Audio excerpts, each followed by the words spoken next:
እንዴት ነው ወደ ትዳር የገቡት? እንዴት ተገናኙ ከባለቤት ወገን? የሚደንቅ ነው እሱም። የሚገርመው ትምህርት ቤት ነው።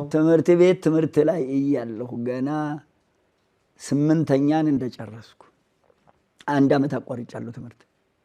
የሆነ የአየር መቆጣጠሪያ ሰራ ነበር፣ ዌዘር ስቴሽን፣ የፈረንሳይ ጓድ፣ የዋቢ ሸበሌ ጥናት። እግዚአብሔር ፈቅዶ ከዛ ሁሉ ተማሪ ውስጥ እኔ ተመረጥኩ። እሺ 150 ብር ነበረ ደሞዜ።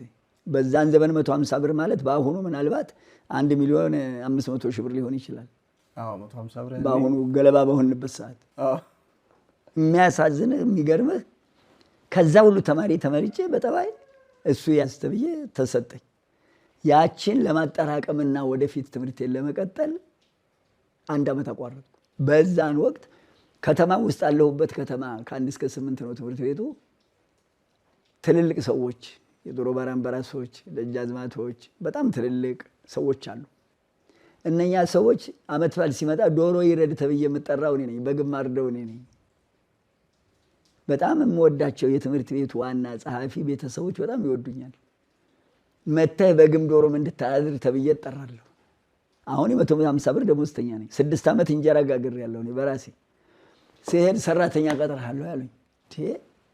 እናታችን እሳት ቤቴ ጨምራለሁ እንዴ?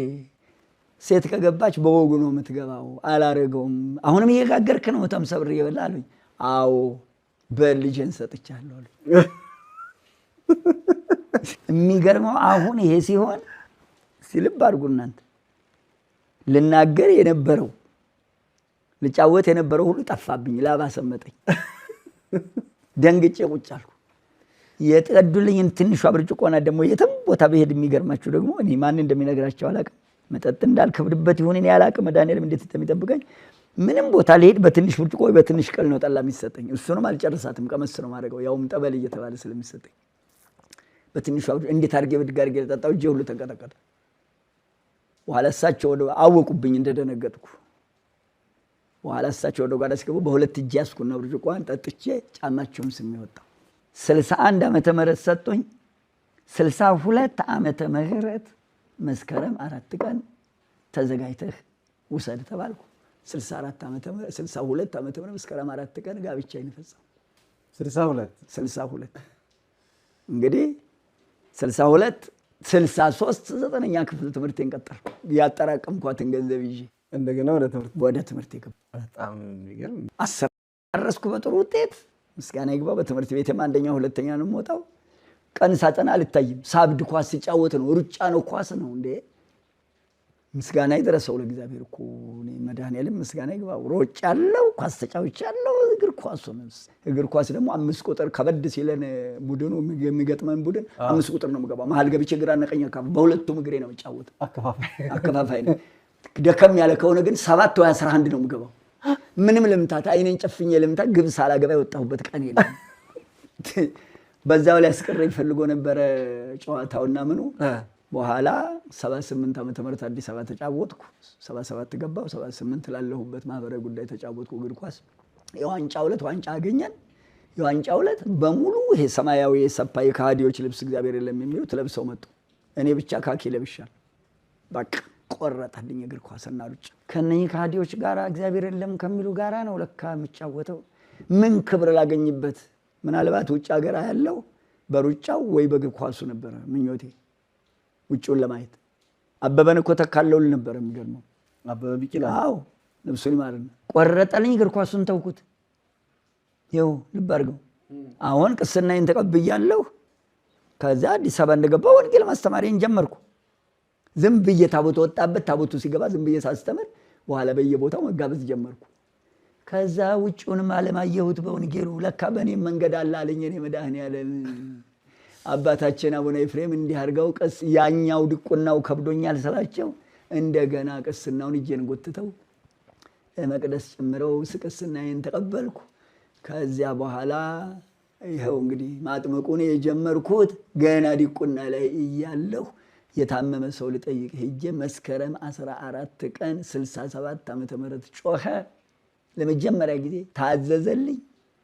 በዛ ምክንያት አንድ የትንሽ ከተማ ናት፣ ወሬው አንዴ ባውራጃው ተዳረሰ። እንደዚህ አጋንንት የሚያስጮህ አስተማሪ መጣ ተባልኩ። ማን ያስቀምጠኝ? መጨረሻ ላይ የማደርገው ሳጣ አባቴ ዲዮስቆሮስ ወሊሶ ነበሩ። በረከታቸው ይድረሰንና መቼም ወሊሶን ዛሬ ስሙን የሚጠራ የለም። ሌላ ቦታ ነው ሲባክን የምታየው። አሁንም ህዝቡ የሚድነው እንደዚያው ነው። ቦታው የከበረ ነው። የአባቴ ዲዮስቆሮስ ቦታ ደብረ ምጥማቅ ወሊሶ ከተማ 114 ኪሎ ሜትር ላይ እንደው አንድ ቀን ሄደህ ብታየው እንደው የእናቴ ልጅ እንደው አገልግያለሁ እኮ አባታችን ተመስገን ቅድስት ማርያም። አዎ ቸር ያሰማህ የኔ ጌታ። እሳቸው ራሱ የእሳቸው ማረፊያ ቦታው ተመስገን። አጋጣሚ እሳቸውን አገኘሁ። ሄጄ ተማከርኳቸው። አባቴ እንደዚህ ሆንኩ አልኳቸው። በል እርፍ ይዞ ወደ ኋላ የለም፣ እግዚአብሔር ጠርቶሃል። እቺ ቤተክርስቲያን አደራ ጥላብሃለች። ታጠቅ እንግዲህ ቀጥልበት። ጠበል ከዚህ ይዘህ ሂድ። ሜሮንም ሰጥተውኝ ጠበልም ሰጥተው ይህንን እዛ ላይ ጠበልህ ላይ የምትጸሉት የምታደርግ በላይ ጠብ እያደረክ ሜሮኑንም ካህናት ካሉ ካህናት እየባረኩልህ ቀጥልበት አሉኝ። ይኸው እስካሁን አጠምቃለሁ። 67 ዓመተ ምህረት በቀጥታ ማጥመቅ ውስጥ ገባ። ይኸው እስካሁን አለሁ። እንግዲህ 50 ዓመት የ51ኛዬን አሁን ልቀጥል ነው መስከረም። አዲስ አበባ ዮሐንስ ወልደ ነጎድጓድ 29 ዓመት። አሁንም ያለሁበት ቦታ 7 ዓመት እንግዲህ አጠመቅኩ። ይቺ የእናቴ ልጅ የምትለዋ ነገር ከመቼ ጀምሮ ነው አፈውት የገባው? በምን ምክንያት ነው? የእናቴ ልጅ አሁንም ክብር ይግባው ቅዱስ ዑራኤል መጀመሪያ እንደመጣሁ አዲስ አበባ የካቲት 7 ነው አዲስ አበባ የገባሁት። 77 ዓመተ ምህረት ጠቅልዬ የገባሁት ማለት ነው። ከ60 ዓመተ ምህረት ጀምሮ ከአዲስ አበባ ብዙም አራኩም። ጠቅልዬ የገባሁበት ግን 77። በኋላ መጀመሪያ ወንጌል ያስተማርኩት የካ ሚካኤልና ግንቦት 12 የካ ሚካኤልና ሐምሌ 7 ስላሴ 4 ኪሎ ታቦት ወጥቶ ልክ ታቦቱ ሲገባ ህዝቡ መሃል መጮህ ጀመርኩ። የካም ታቦቱ ከገባ በኋላ ነው ታቦቱ ይቆሙ አላስተምርም። የታቦቱን በዓልና ያንን ታሪክ መስማት አለብኝ። አሁን እኮ ጉድ እኮ ነው። አሁን እኮ ታቦቱን ማክበር የለም ነጋዴ ነው። ታቦቱን ዞር ብሎ ማየት የለም መዝፈን እንደው እኮ ቀልጠናል እኮ እናቴ ልጅ። እዛ ሳስተምር ያዩኝ መጋበዝ ጀመሩና ጉባኤ ያስኩ። ወደ አውደ ምሕረት መጠራት ጀመርኩ። አሁን በህዝቡ መሃል ማስተማሩን አቆምኩ። ከዚያ በማስተምርበት ወቅት ከህዝቡ መለየት እንዴት እንደሚከብድ አማርኛ አላገኝለትም። ምን ነው እንደዚሁ ጉባኤውን ባይቋረጥ ህዝቡን ባይሄድ ይናፍቀኛል። አንድ እንደው ባልለየው ደስ ይለኛል። ምንድን ነው በዛን ወቅት የማስበው የአንድ እናት የአንድ አባት ልጆች መሆናችንን፣ አዳም አባታችን እናታችን ሔዋን፣ ከዛ ሁሉ ደግሞ የመስቀል ስር ስጦታችን ድንግል እመቤታችን እናት የአንድ እናት ልጆች አይደለንም ወይ? ለምንድን ነው የምለየው ከዚህ ጉባኤ የሚል ናፍቆት ሲመጣብኝ ሳላስበው የእናቴ ልጅ በሉ ጉባኤው አልቋል ለነገ ያብቃን ብዬ እለያለሁ። አይገርምህም? የእናቴ ልጅ ብዬ ነው የምለየው ከጉባኤው። በዚህ ናፍቆት ማለት ነው። የእናትና አባት ልጅ ሲለዩት ደስ ይላል። እኔ የዛሬን ወንድምና እህት ትርጉሙን አላውቅም። እኔ እንግዲህ በዚህ ምክንያት ይሄንን እናገር ነበር። ውስጥ ያለው ይሄ ነው። ከዚያ በኋላ ሰዎቹ የእናቴ ልጅ ይሉኝ ጀመረ። አሁን የበለጠ የእናቴ ልጅ የሚለውን መናገሬን ማስተዋል ጀመርኩ። ከዚያን ጊዜ ጀምሮ አሁንም ላቆመው አልችልም። ሳላውቀው ነው የእናቴ ልጅ የሚለው የሚገባው አፌ። አሁንም እኮ ማኔ እንደው አልናገርም እንኳን ብዬ ብል አልችልም። አቆም ጥሶኝ ነው የሚወጣው።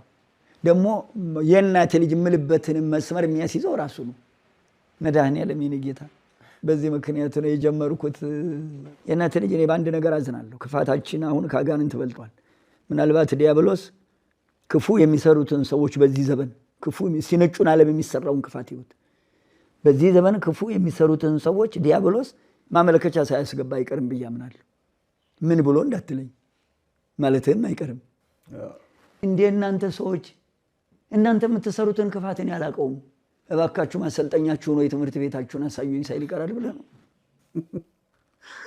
ይሄ ሳያመለክት አይቀርም አምናለሁ። የት ጋር የሆነ የክፋታቸው መማሪያ ትምህርት ቤት ሲፈረዱት እናንተ የሚሰራውን ክፋት ይሁት ወንድም በወንድሙ እናት በልጇ አባት ልጁ ባል በሚስቱ እንዲህ ተጨካክነው ጭካኔ ያላስተማሩንም አባቶቻችን 51 ዓመት ሲያጠምቁ እንደው በማጥመቅ ላይ የገጠመውት ገጠመኝ አለ? በጣም አቤት እናቴ ልጅ ጀን ተነክሻለሁ። ለምን መሰለህ የነከሰኝ? ቅዱስ ያሬድ ሳጠምቅ አልድንም እኔ አለ። ካደ ማለት ነው። ይኸው ልብ አድርገህ አላስተዋልኩም። አልድንም እኔ አልድንም አለኝ። ተው ግድ የለም አልድንም በቃ አልገባም አለኝ። ያዙን አስገቡት አልኳቸው። በግድ አስገቡት። ሲታገል አንገቱን ቀና አደርጋለሁ ስለ አውራ ጣቴን ጎረሰው። ይሄንን ማለት በቃ ይሄንን ቀርጥፍ አደረገው። ቆዳው ብቻ ነው የያዘው። ከገር ጥፍሬ እስከ አናቴ ድረስ የጣት ቁስል ይባላል። ወረረኝ ሰውነቴን እንዳለ። በኋላ ራሱ ጣቴ ይዞት ስለነበረ መስቀሉን በዛች በቀዳዳው አስገብቼ ፈለቀኩና እንደዚህ ነክሶ ቀረ። ነከሰው። ያው አጥንቱን ሰበረው ማለት ነው። ቆዳው ብቻ ነው አጥንቱን አልፎ በቃ ቆዳው ነው የያዘው በቃ። ከዛ ያውም እሱንም ሊቀረጥፈው ይችል ነበር። ያንን መስቀሉን ቶሎ አስገባውና ጫፉን ፈለቀኩት ጥርሱን። ከዚያ በኋላ ደነዘዘ ጠቅላላ ሰውነቴ። ጠበሉ በጣም ቀዝቃዛ ነበር። አፈሰስኩበት ይችላል፣ አልደማም። አሁን እንዲህ ሲለው ይችላል ብቻዋ ከዚህ ጋር ያው ተንጠልጥላ ነው ያለኝ በዛ ምክንያት። አዎ አጥንቱ የለም፣ አጥንቱን ሰብሮታል እኮ አድቆታል። ከዚያ ደነዘዘ እጄ። ልጆቹ ሁሉ ደነገጡ። አሁንም አለ ሐዲስ ዑራኤል ያለ ልጅ ስማ አምላክ ምለው ልጅ አሁን ሰሙ አይቼው አላቅም ቆየው ያሬድን እንትን ካልኩ በኋላ ወንድሙም ልጅ ምለው ልጅ ነበረ ኃይለ ማርያም ምለው የምላቸው አጠገቤ የሚይዙልኝ ነበሩ። እነሱ ባሉበት እነሱ ምስክሮች ናቸው። አሁን ሐዲስ አለ ዑራኤል አሁንም እና የሚገርመው ያንን ጠበሉን እንዳላፈሰስኩበት ቀዝቃዛ ነው፣ በጣም ቀዘቀዘ ነበረ። በኋላ መስቀሉ መያዝ ሲያቅተኝ እንደምንም እንዲህ አድርጌ ጨበጥኩት መስቀሉ። ከዛ ሳጠምቅ ቆየው። እየደነዘዘ ቅዝቃዜው እየመታው ሲሄድ ረሳው። ዝም ብዬ ሳጠምቅ ቆየው። ጨርሼ ዝም ብዬ ሄድኩ። ምንም ትዝ ያለኝ ነገር የለም። መጨረሻ ላይ ሄድኩ። ቆዳ ስራ ነበር የምሰራው። ሰልጣኞች ገብተዋል። ሳሰለጥን እዛ ስልጠናው ላይ ቆይቼ ምሳ ስንበላ እጄ እንዲህ ስታጠብ ለምን ትዝ አይለኝ? ይኸው እንደዚህ ሆኖ እጄ ምስጋና ይድረሰው ለመድኃኔዓለም ክርስቶስ። እንግዲህ እኔ ምንድን ነበር ያሰብኩት? ሄጄ አሳሽኬ ራእይ ተነስቼው የሚደቀቀውን አውጥተው ምን ነበር የማስበው? የቅዱስ ያሬድን ታምር ነው የምነግርህ።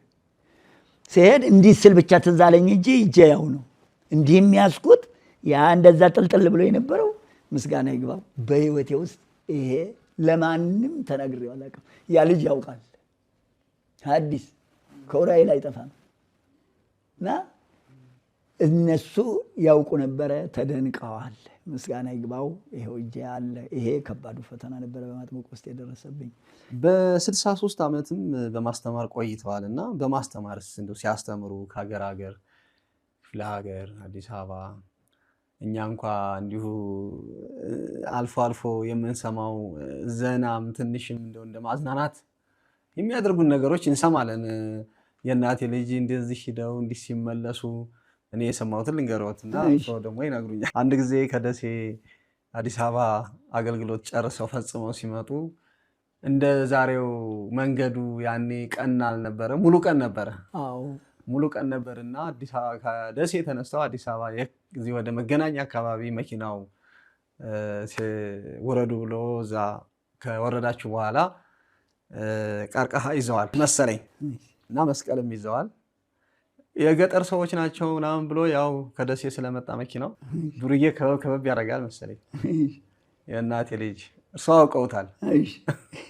የእናቴ ልጅ አውቄሃለሁ እንዳትጠጋኝ መስቀሉን አውጥተው ይሄ ለመባረኪያ ነው፣ ለአንተ ግን በዚህ እነርታለሁ፣ በሰላም ከመጣ እባርካለሁ፣ አመጣጥህ ግን ሌባ ከሆንክ በዚህ እነርታለሁ ያሉት ነገር በጣም በርካታ ከአገልጋይ ከዘማሪያኑ ጋር ብዙ ወንድሞች ብዙ መምህራን ያ የነበረውን ጊዜ እንዲሁ ስንሰባሰብ እናነሳው ብዙ ነገር አለ። በፕሌንም እኔ እንዳልጨርስቦት እኔ የሰማሁትን ነው። እርስዎ ግን በጣም ብዙ አለዎት። በፕሌን ሲሄዱ ወደ ጎዴ ወደ ሶማሌ የሰማሁትን ነው። በጣም እንዲህ ወደ ላይ ወደ ታች ያለች ፕሌኗ እና በጣም ህዝቡ ተጨነቀ እና አንድ ወንድማችን እንደ ስሙን አልጠራውም ወደ አሜሪካ ነው ያለው፣ ዘማሪ ነው። በዘማሪ አብሮት እየሄደ ኧረ ቀሲስ ኧረ ምን ይሻለናል፣ ኧረ ምን ይሻለናል ልንሞት ነው ሲል እንግዲህ እናቴ ልጅ አቡነ ዘበሰማያት ስንቅ ይሆናል ብለው ዞር ሲሉ አንድ ፈረንጅ ተኝቶ ይላል። ሲያዩት እናንተ እዚህ ሌላው ሰው እየተጨነቀ እሱ ተኝቶ ምን እንደሆነ አይሰማም። እዛ እና እርስዎ ምን አሉ? የእናቴ ልጅ ከዚህ ከነጫጭባ ጋር ሞቴን። እንዲህ አይነት በጣም የማይረሱ ገጠመኞች አሉና እንደው እርስዎ ደግሞ እስኪ እንደው ትንሽ እኛ ያልሰማነው የማናውቀው እርስዎ ደግሞ የሚያስታውሱት ካለ እስኪ። የለም እየጠበቅን ነው፣ እየጠበቀ ነው ህዝቡ። አዎ እየጠበቀ ነው። ምን መሰለህ የሆኑ ባልና ሚስቶች ነበሩ። ዘወትር ይጣላሉ። ሲጣሉ አንድ ምሳሌ የሰጠኋቸው አንተ ባህሪያቸው አንድ አይነት ነው። ምሳሌ ነው የሰጠኋቸው። ነገሩ የቆየ ነው። ማስተማሪያ የሆነኝን ነው የምነግርህ። ዘወትር እየሰከረ ይመጣል፣ ይበጠብጣል። እየሰከረ ይመጣል፣ ይበጠብጣል። ልደብድብ የሚላል ልክ እንደዛ አሁን እንደምነግርህ ታሪክ ማለት ነው። በኋላ አንተ ሰው አንድ ተረፍት ልንገርህ አልኩት። እሺ አለኝ። ሴትዮዋን ይመጣል እንዳንተ ይደበድባታል። ሴትዮዋን ይመጣል እንዳንተ ይደበድባታል። ከዕለታት አንድ ቀን ልክ አሁን አንተ እንደምታደርገው ከቁጥጥር ውጭ ሆኖ መጣ። አንጀቷ ሲቆስል የኖረ ሴት ነው። ሰፈር ሰልችቷቸዋል በጩኸታቸው። በኋላ ገፋ ስታደርገው ተነጠፈላት። ጎባለችበት ለዋ ላይ ስትቆስል የኖረ ሴት በክርን ጠመደችው። ከዚያ መገልበጥ አቃተው። አሁን ገደለችኝ እንዳይል ወንድነቱ አልሞተም። እጅግራ ይሰራም ዜሮ ሆኗል። በመጠጥ ደንዝዟል። እንደገናም ደግሞ ተነሽልኝም እንዳይል እፍረት ሆነበት። አሰባሰበና ኧረ ተላለቅን፣ ቶሎ ድረሱልን፣ ኧረ ተላለቅን፣ ገደለችኝ እንዳይል ነው አላት። ተገዳደልን አለ። አዎ ተገዳደልን፣ ተጫረስን፣ ቶሎ ድረሱልን አለ። አሁን ጎረቤት ያንን ነገር ሰምቶ መጣ። ሰምቶ የሰው ድምፅ ስትሰማ አሁን እሷ ከስር ሆነች። እሱ ግልብጥ አድርጎ ባል ከታች ሚስት እንዳይባሏ ከላይ አደረገችና እሷ ወዲያውኑ እሱን ግልብጥ አደረገች። ከላይ አደረገች ከስር ሆነች። ለምን ይሄ ሴት የደበደበችው እንዳይባል ባሏ ውርደቱ ገበናዋን ለመሸፈን ምንም ቢጣሉ አደረገች። እባካችሁ ተው፣ ተነስ። ምንድን ነው አንተ ደግሞ ተሏ ላይ ተነስ። ምንድን ነው ዘላለም ዱላ? እባካችሁ ተውኝ፣ አዲስ ግልብጥ ነኝ፣ ገና አዲስ ግልብጥ ነኝ። እግረ መንገዱንም ልብ አድርግ። እገሌ የመጣ ዛሬ ሰው ግልብጥ ይላል።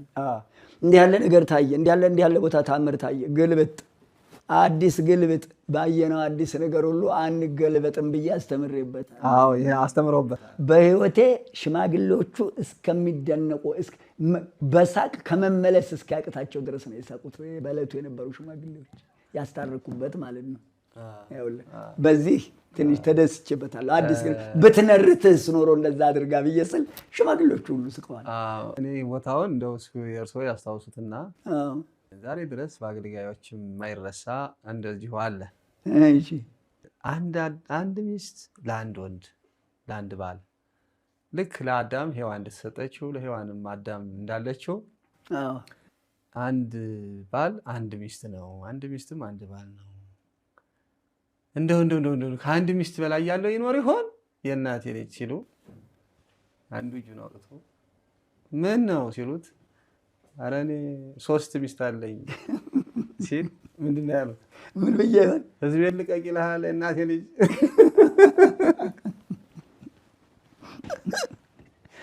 ልክ ነው። ህዝብ ናቸው 3 ሚስት ምን ማለት ነው? ህዝቤን ልቀቅ ይላል። ፈርዖንን አነሳው። አቤት ጉድ፣ አቤት ጉድ፣ አቤት ጉድ። ይሄ ሁሉ ሳላስበው የምናገረው እኮ ነው የእናቴ። ይሄ ሁሉ አብረውም ያለ እንደገና ደግሞ የተማረውም የሰማውም በብዙ ነገር እንዴት አድርገው ሰዎችን ዋናው ነገር በዚህም ይሁን በዛ ሰዎችን ወደ እግዚአብሔር የማምጣትና ካሉበት ከያዙት አልለቅም ካሉት ሞትበታለሁ ካሉት እንዴት አድርገው የሚጠሩበት የሚያመጡበትን ዘዴ ነው። መልካም እንግዲህ በዘመኑ በሚፈልገው ነገር የመጠመቅና የማጥመቅ ስራዎች ወይም ሂደቶች ከቤተ ክርስቲያን አኳያ እንዴት ይታያሉ እንደ መጽሐፍ ቅዱስ የሚሉትን ክቡር አባታችን የኖሩበት ስለሆነ አጥማቂው እንዴት ያጥምቅ፣ ተጠማቂው እንዴት ይጠመቅ፣ ምንድነው የህሙማን ፈውስ ለሚሆነው ጥምቀት ስርዓቱ ምን ይመስላል የሚል ቆይታ አድርገን ነበረ በቋንቋ አይነሽ ሚዲያ። በጣም አይታችሁታል። ያንን ወደ መጽሐፍ ቀይረውት አሁን ወደ ጽሁፍ ተዘጋጅቶ ሊወጣ ትንሽ ቀርቷል። ግን አሁን ወቅታችን የመጽሐፍ ጉዳይ በጣም ከባድ ነው። የህትመት ጉዳይ አሁን እሳቸው እየጻፉ እኔ ደግሞ እየጠየቅኩኝ ስንሰማው ዋጋው በጣም ከባድ ነው። ራስ መታት ነው። ቢናገሩ የማይጠገቡ ወንጌላዊ አባት ወንጌልን ከግማሽ ምዕተ ዓመት ከ50 ዓመት በላይ ያገለገሉ 80 ዓመት ሊሞላቸው 3 ዓመት የቀራቸው አረጋዊው አባት መጋቢ ሃይማኖት ቀሲስ መንግስቱ የእናቴ ልጅ እነሆ ለሁላችን አስፈላጊ የሆነችውን መጽሐፍ አዘጋጅተውልናል። አሁን በዚህ ዘመን መጽሐፍ ለማሳተም የህትመት ጉዳይ እጅግ በጆሮ ለመስማት እንኳ በጣም የሚከብድበት ዘመን ስለሆነ ባለፈው በጠየቃችሁ መሰረት ቋንቋ አይነሽ ሚዲያ ላይ ኢንተርቪው ያደረኳቸውን ህሙማን የሚፈወሱበት የጥምቀት ስርዓት ያጠማመቅ የማጥመቅ እንዴት እንጠመቅ፣ አጥማቂው እንዴት ያጥምቅ፣ ተጠማቂው እንዴት ይጠመቅ፣ በሁሉም ነገር ሰፋ አድርገው የአዘጋጇትን መጽሐፍ እንድናግዛቸው በኔ በልጃቸው አሳሳቢነት ወደ እናንተ እችን መልእክት እደርሳለሁ። ሳልነግራቸው ነው። ምናልባት ቪዲዮውን ሲያዩት ነው የሚያውቁት እንጂ እኔ ስላየኋቸው እስካሁን እንኳን በእግራቸው ታክሲ እየያዙ ወንጌልን እያገለገሉ በዚህ ዕድሜያቸው ከታክሲ ጋር እየተጋፉ እያገለገሉ ያሉ አባት ናቸው። በመንፈሳዊ ህይወታችን ብዙ ነገር ተጠቅመንባቸዋል። ብዙም ደግሞ የተጠቀማችሁባቸው በተለይ በውጭው ዓለም ያላችሁ ቀሲስ መንግስቱ የእናቴ ልጅ በቅዱስ ራኤል፣ በቅዱስ እስጢፋኖስ፣ በየካ ሚካኤል፣ በልደታ በሌሎቹም አድባራት በክፍለ ሀገር የተጠቀምንባቸው አባት ዛሬ አረጋዊ ሆነው አሁንም በጥንካሬ ወንጌልን እያገለገሉ ነው። እችን መጽሐፍ አዘጋጅተው የ2018 ስጦታ ሊያቀርቡልን ተዘጋጅተዋል። 50 ሎሚ ለ50 ሰው ጌጥ ነው፣ ለአንድ ሰው ግን ሸክም ነው። ስለዚህ 50 እና ከዚያ በላይ ሆነን እችን መጽሐፍ አሳትመው ለእኛ እንዲያቀርቡልን እናግዛቸው እላለሁኝ። መልእክቴን ስለተቀበላችሁኝ አመሰግናለሁ።